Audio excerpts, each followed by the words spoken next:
I was just struck by you're saying it's unfolding. From my point of view, it is leading. It is leading.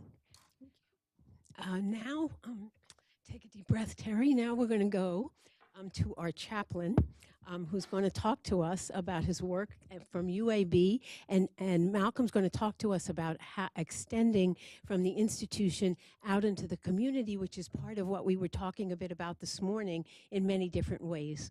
So welcome. I want to start with a question, and that question is this. How would you like to follow Dr. Back and Dr. Silver and Kathy telling her stories after lunch and be the fourth speaker? I didn't think you would volunteer for that either.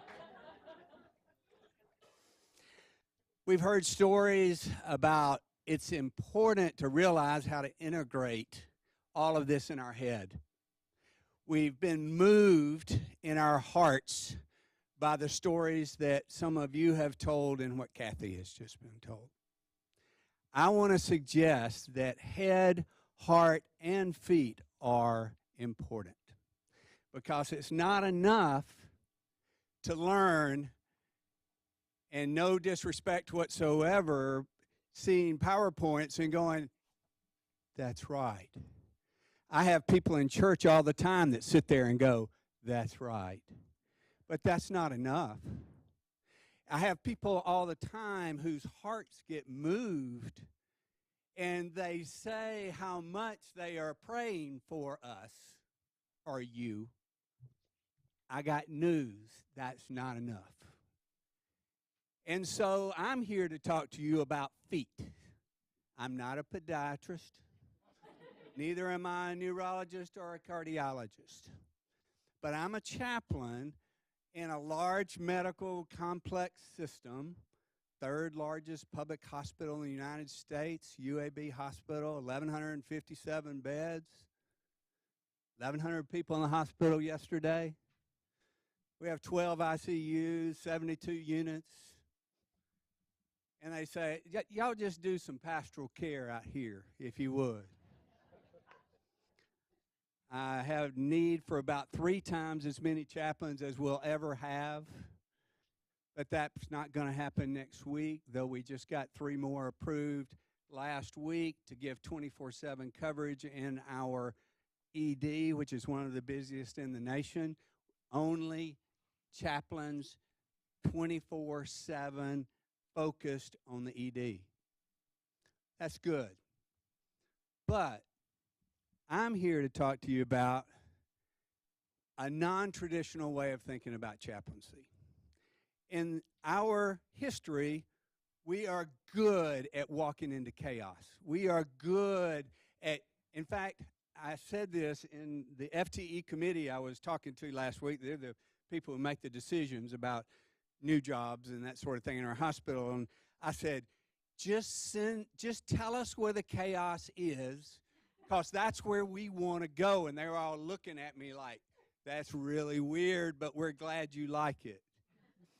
And so part of what we have been good at traditionally has been walking, as healthcare chaplains, walking into a room, not knowing what's there, and meeting people where they are, and bringing a non-anxious presence where whatever's going on. But as I was listening to leadership over the last few years in our hospital talk about, we've got to somehow connect inpatient and outpatient communication and process, and we've got to somehow care for people when they're at home. And so how do we do inpatient, outpatient, and community care? And so it just got me to thinking about chaplains. We're really good at inpatient care when we have enough of us. And so this year, in the last 3 years, we've started following some patients. When they get out of the hospital, we look up when's their appointment when they come back, and we go show up when they come back, or call them in between and then see them when they come back, for continuity of care, for relationship building, for trust. But now, the one I want to talk to you about is what we're doing in the community. And this is just a feet thing. This is like what you do after you learn and you get moved, you got to go do something. All three are important to make change. And so what we are trying to do now is do something that I learned as an outpatient chaplain. I first came to UAB in 1994 to be the first chaplain hired full-time in the United States in an HIV/AIDS clinic called the 1917 Clinic at UAB. I don't know if you remember 1994, but all we had was AZT.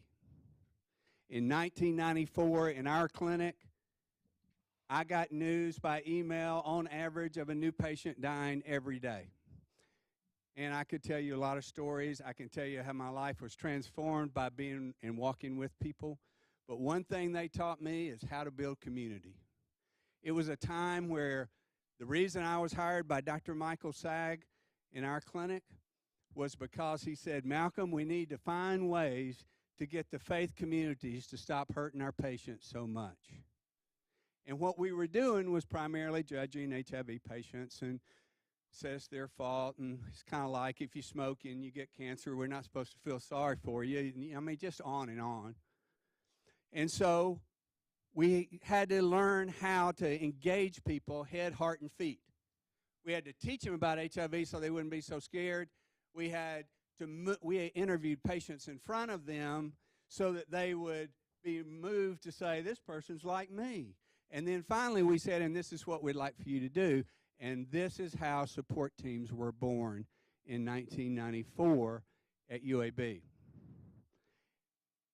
Over the next 15 years, I was there as a chaplain. And, of course, things changed with HIV in that time. We were a part of the solution or part of the progress that was made in that, and people started getting better.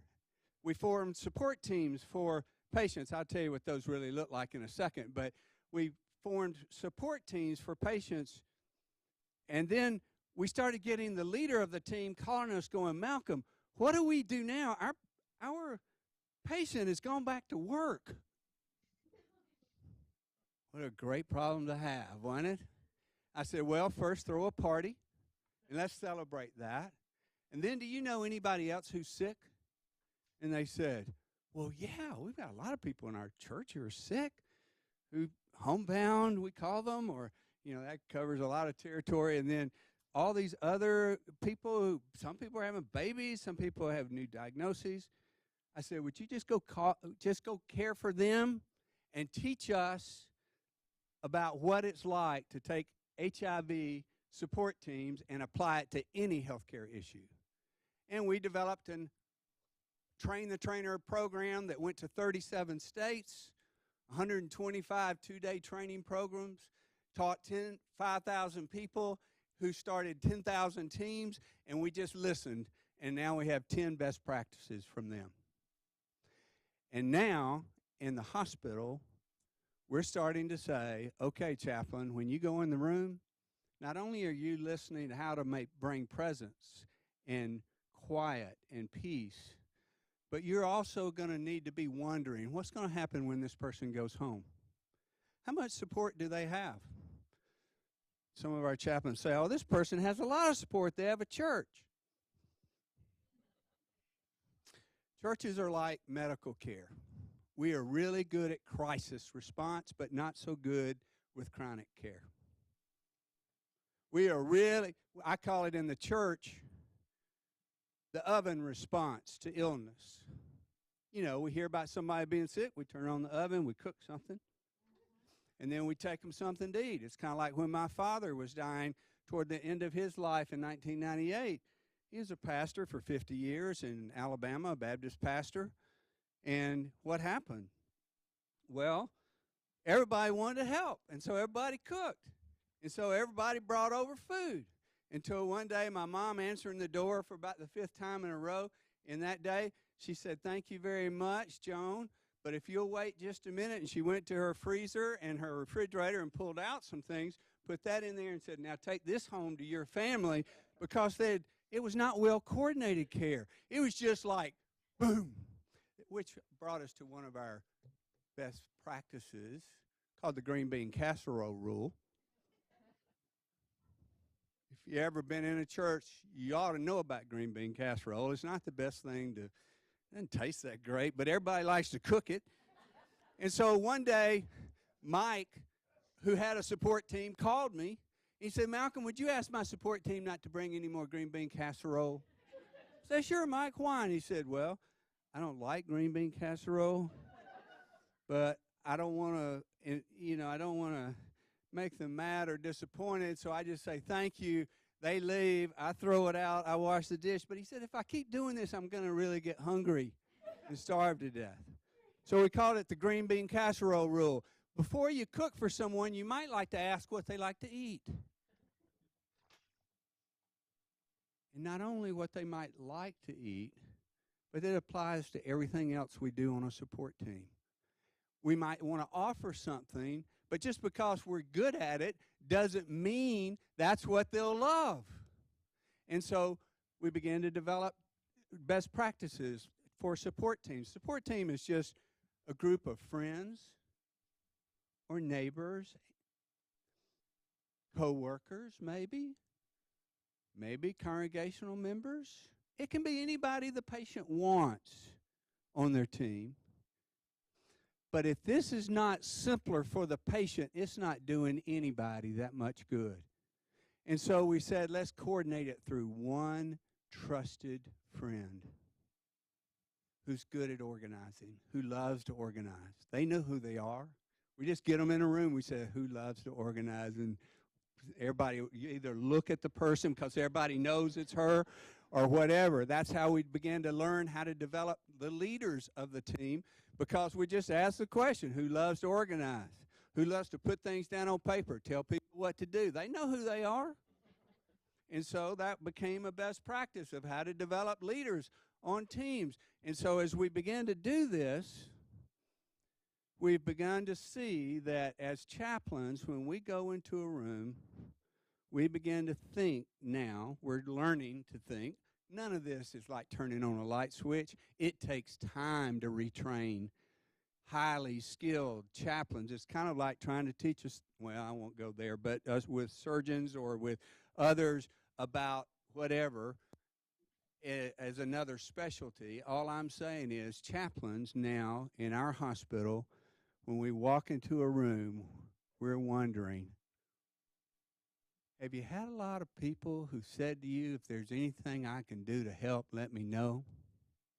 Now, let's just say that was you in the hospital, and I ask you that question. My guess is most of you would say, oh, Lord, yes, or some other form of whatever your faith tradition might be. You would say, yes. And I would say, how are they going to help you when they call you up and ask you that? And what are you going to say? What are you going to say? You're going to say, no, I'm fine. Thanks so much for thinking of us, praying for us. That's not enough. But the reason that happens is because patients are already overwhelmed with the burden that they're carrying being patients, and now I'm calling you and asking you to assess my skills and time availability so that then you can tell me what to do. And instead of having the energy for that, I'm just going to say, no thanks, I'm fine. So what we've taught our chaplains to do is to say to a patient, not, would you like people to support you?